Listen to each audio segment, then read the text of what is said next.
Hi Pisces, this is Pisces Hub. Welcome to my channel. So for today's video, gagawa tayo ng daily reading for Pisces gamit ang ating tarot cards para malaman natin kung ano yung gabay, mensahe, advice ng tarot cards for Pisces. Reminder lang po na ito ay general reading. So pwedeng mag-resonate Pisces, pwedeng hindi, okay? And ang ating channel po ay welcome po ang lahat ng gender. So, kung kanino man ito mag-resonate, take nyo lang po, mababae, lalaki, and LGBT man, okay?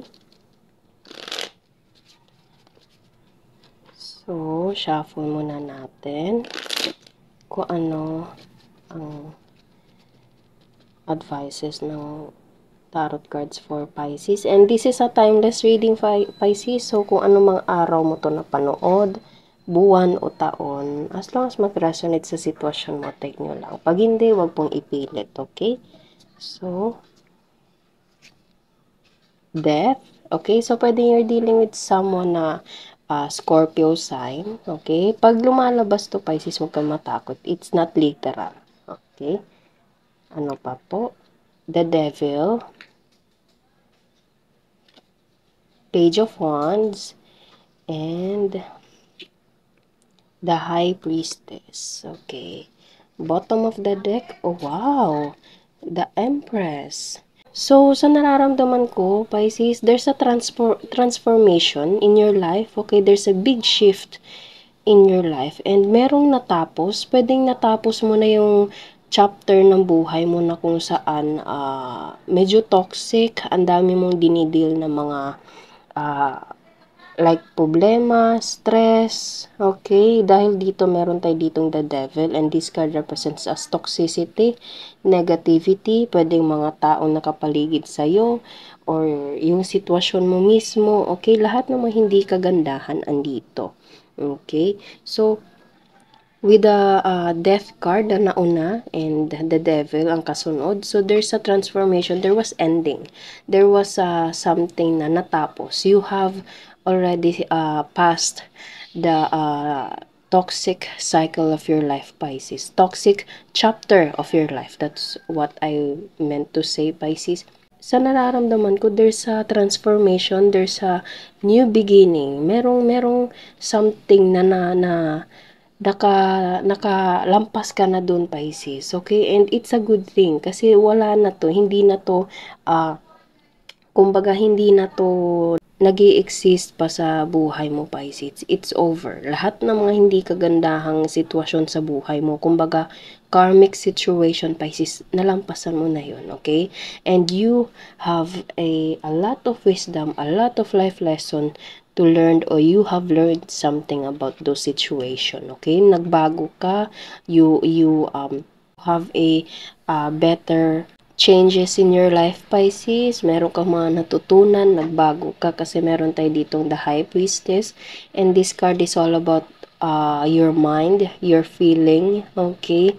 Your intuition, your gut feeling. So, ang dami mong natutunan sa kung ano man ito na pagdaanan mo dati. It's like a karmic situation in your life, Pisces. And you are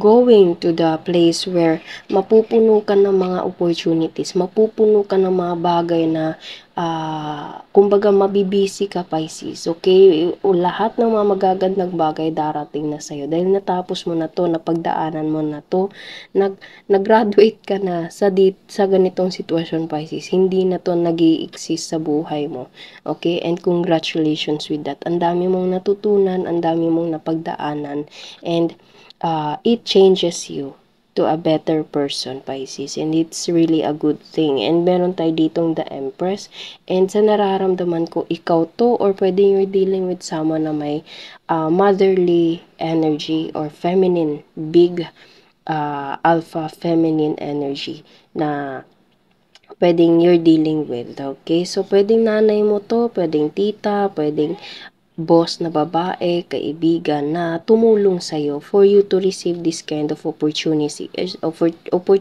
okay? So, pwedeng merong taong specific na tumulong sa'yo, humila sa'yo palabas sa ganitong sitwasyon, Pisces, especially the devil, okay? Or pwedeng ikaw to. Okay, pwedeng you're the feminine energy na kumbaga nagbago ka talaga. There's a big transformation in your life and you are changing into a better person. Nagbago ka, ang ganda ng pinagbago mo and you are the empress in your life, Pisces. Sobrang ganda. This is an alpha female. Lahat ng mga magagandang bagay na meron si the empress, kitang-kita nyo, nakaupo siya sa magandang upuan, may magandang damit, meron pa siyang corona, okay? This is the significant partner with the emperor, the empress, okay? You are the boss. You are someone with a higher energy, higher situation in life, and you are already this kind of person, Pisces, or you're dealing with someone na ganito, okay? Hinila ka nito palabas sa ganitong sitwasyon, or ikaw to na nag-evolve, okay? You become a better person. You become the empress, Pisces, and congratulations sa big transformation, big shifting in your life na natapos mo na tong the karmic situation, okay? Or patapos na, Pisces, kumbaga lalabas ka na sa ganitong sitwasyon, and after this one, pag natapos na yan, meron ng mga magagandang bagay ang darating sa'yo, okay? Kasi you are ready to receive this kind of opportunity, to receive this kind of beautiful things in life, Pisces, okay?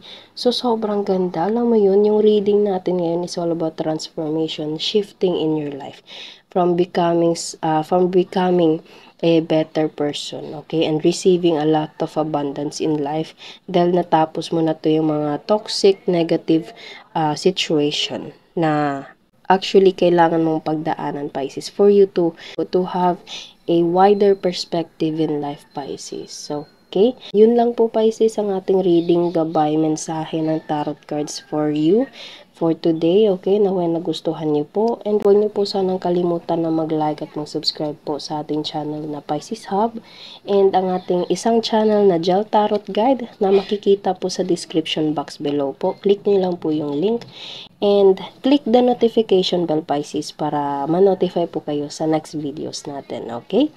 Thank you, Pisces, and God bless!